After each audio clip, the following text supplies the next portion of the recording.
How can you get anyone to feel a particular way, a certain way, a way that you may want them to feel? Now, I want you to imagine this for a moment. Imagine that you wanted your favorite food. If you want your favorite food, what would you do? You'd go to your favorite restaurant, right? In order to have your favorite food, you know where to go. You go to your favorite restaurant because you know that's where it's located, right? The thing you like is located in this place. And that's a bit of a bit of a metaphor that we're going to be talking about, because ultimately, like when we want to create states within people, if you want to get anyone to feel any state on demand, on command, and you want to get them to feel a certain way, well, ultimately, a little bit of it is going to the place where it's location. Now, why is this so important? Why is this such an important skill to have? Well, ultimately, it is the foundation of getting people to feel what you want when you want, right? If you want to feel a certain way at a certain time, then understanding how to elicit a state, how to bring up a state is the foundation of that. And here's what I mean, right? So many people, they want to feel confident, but they feel shy instead, right? They don't feel the way that they want to feel when they want to feel it. Now, and this happens in so many areas. We want to feel calm when we're angry. We want to feel this when we're this, right? Like something else. We have conflicting emotions, what we want versus what we're getting. And so if you want to feel a certain way, the first part of it is being able to create an emotion, right? How do we get someone to feel a certain way? Now, I want to give you a couple of natural examples of how this happens, right? When you want to, for example, if you want to, we were sitting yesterday and we're like, you know what, I'm in the mood for a comedy. Like, I just want to feel happy. So what did we do? We found a movie. We put on a movie because we knew that it would make us feel happier, laughter, etc. You know what I mean?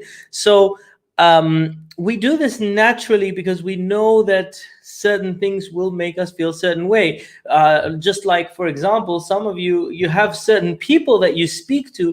If you want to be in a complaining mood, you probably have someone that you want to call, right? I'm not that person for most people because nobody likes to, nobody complains to me because I'm not a complaining kind of person. But you want to feel a certain way, you'll call someone. If you want to feel better, you'll call a particular person. If you want to laugh, you might call someone else. If you look at pictures, you know that pictures will cheer you up, right? But here's ultimately another way to think about this. If you've ever told a story to someone, you're like, oh my God, I got to tell you the story. It's so funny. And as you tell it, you start to laugh. This is a prime example. You kind of know how to do this already.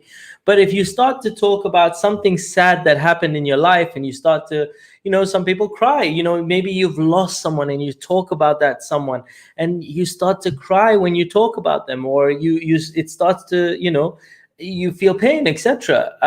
Or when you're angry and you tell something that happened at work and someone that really pissed you off, and what happens when you're telling the story, you're getting like, oh my God, and I didn't deserve this, and da da da. And what's happening is we're experiencing anger while we're telling the story. So we already know how to do this. We already know how to create states. We just don't have a formal process. It just sort of happens a lot by accident. So I'm going to show you how to create it on purpose. Lyndon! Lyndon feel exactly that coming out the shower. Which one? Angry? It's great to see you, buddy. I hope you're well. All right, we got to catch up, Lyndon, but I'll catch up with you soon. So I want to share with you a quick story. So when I first started learning in NLP, there's something called anchoring, and anchoring is a very cool thing. It's like having a switch to create an emotion, right? And it's a very cool process. Basically, you get someone to feel something, and then you create a trigger, and that trigger, when you press it, like it brings back the state. But here's what I was doing wrong when I first started learning this process of anchoring. I was like Speedy Gonzalez. I was like, okay, feel happy, and then I'd like get someone to like I'd do something like to try and create a trigger, but I wasn't getting results, and I was like, why am I not getting results? It's just this whole thing, it doesn't work. It's there's something wrong with the process. But I started speaking, with one of my trainers, etc. And he said, Muneer, by the way, the reason it's not working is because you're doing it too fast. The emotion that you're creating when you're saying be happy, and then you create a trigger, the emotion isn't powerful enough. So you're not going to get someone to be able to feel that when they want. And he's like, so if you want to make the emotion more powerful, he said, sometimes you have to slow down to go fast. Sometimes you have to slow down to go fast. And that's a quote by Jeff Olson. So I was like, okay, so how do I do this? So he's like, okay, so go through these steps and you'll get a result. And so these are the steps that I want to share with you, because when I started to do it, I started getting massive results. I started getting people to feel all sorts of things. But by just slowing it down, and here's how you slow it down. Here's how you get someone to feel any particular way. And I call this the state creator. So the first thing is, if you want someone to feel any particular way, the first thing you got to do is I'll start with a question. Now, let me give you an example. We'll start with confidence, right? So I would say something along the lines of, hey, do you remember a time in your life where perhaps you felt really confident? That's the question. Now, what happens is a lot of people go, I don't know, I can't. The initial answer that people will have is, I don't know. They haven't been warmed up enough to answer the question. So this is where step number 2 comes in, right? And what you do is you connect with it yourself and you give examples. So I would say, so I'll connect with whatever I'm saying. So if I asked, hey, is there a time in your life where you felt confident? And the person says, as soon as they say, I will go, maybe it's like, for example, you were doing a test and you weren't sure, but then you aced the test and you saw the result and you felt really good. It doesn't have to be with anybody, but you may have done that. Or perhaps it's a time where you just did a great job at work, and you were like, you were so sure of the work that you did. You're like, you produced something and you were so sure that this was going to work, or this was good, or this was going to beat the competition. Or perhaps, and you just give a few examples, right? But essentially, the one of the keys to doing this effectively is find examples from your life, right? And you use softening language. What I mean by softening language is perhaps, right? Don't say, maybe what's it called? For you went to the you stood on stage and talked to somebody. No, just say maybe you stood on stage and you spoke with someone, or perhaps, or maybe you thought something wasn't going to work out and then it worked out and you were so happy. Or, you were supporting your team in the match and you knew that the other team wasn't going to win. You just give a number of examples that a person can potentially relate to, and you say perhaps, maybe, perhaps. And the reason you do this is you're giving the brain loads of little examples, something that they will latch onto, something that it's called priming the mind. So you're giving them a whole bunch of examples, and what will happen is at one point that they'll just, oh yeah, something like that. It will just remind them of something else. It's like the word association game, right? When someone says hot, the other person automatically will go, oh, dog, for example, or son, or whatever. Like, but basically you're giving them something so that their mind has something to latch onto. Okay. So that's step 2. Connect with it, give them a few examples. When they give them examples, they will start to connect to it, and then they'll come up with something. Now, what they might say, and this is step 3, is what they might say is, oh yeah. Like, I mean, like, for example, every time I went to my house to visit my parents, or when I was asked to, like, I spoke at a school for a semester. What you want is one specific event.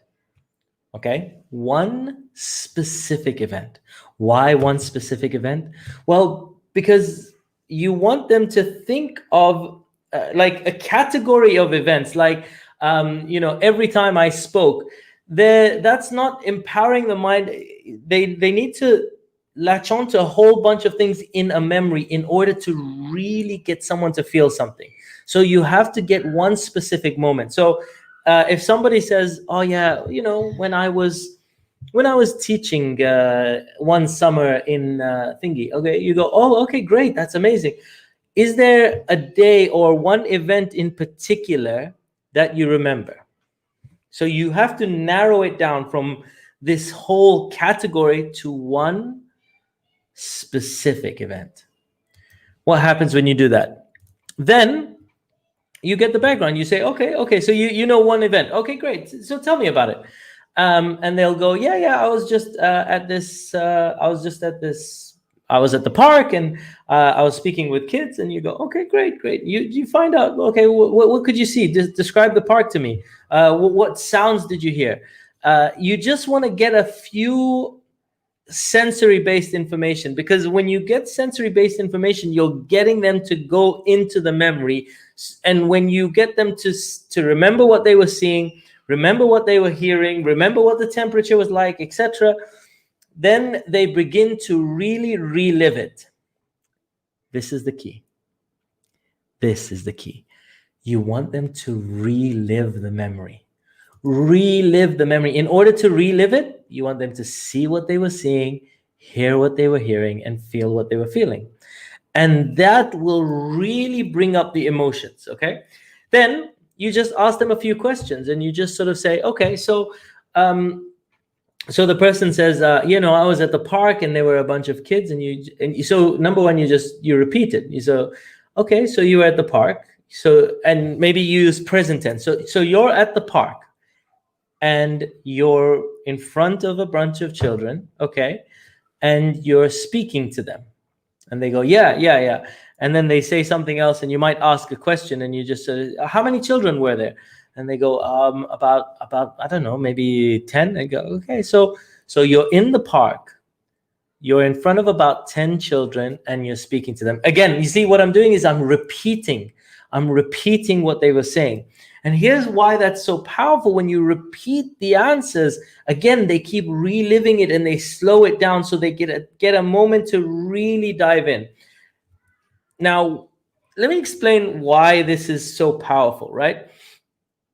There's that you can actually get your body, like you can actually start to feel confident, for example, if you or happy if you start to smile for long enough. But if I just go, then it's not going to create any feeling. You need to let the person dwell in it. And the longer they dwell in it, the happier they feel. That's why when you tell a story, for example, a really funny story, and you just say, yeah, I went to the park and something funny happened. You don't laugh, you don't enjoy the story. But if you tell someone, oh my God, I went to the park and this thing happened. Oh my God, I got to tell you everything. And then you tell it, and you spend 3 minutes and you're telling the story, and all of a sudden you're laughing, etc. Why? Because you spent a long time. You started to go in. Your mind had a chance to dive in to re-experience everything. Okay? So this is why it's so important. Ask questions and repeat the answers. Ask questions, repeat the answers. So that's step 5. And then you just want to slow down at the peak of the emotion. So here's what I mean by that. So the peak of the emotion, you basically say, okay, and when was the moment that you felt the most confident? When was that moment where you felt the most confident? Because you don't want to assume that it's while they were speaking. You know, sometimes for some people it's after they were speaking, before they were, or whatever it is. I'm just talking about my example here. And you want to say, okay, what happened just before you really felt the most X confidence?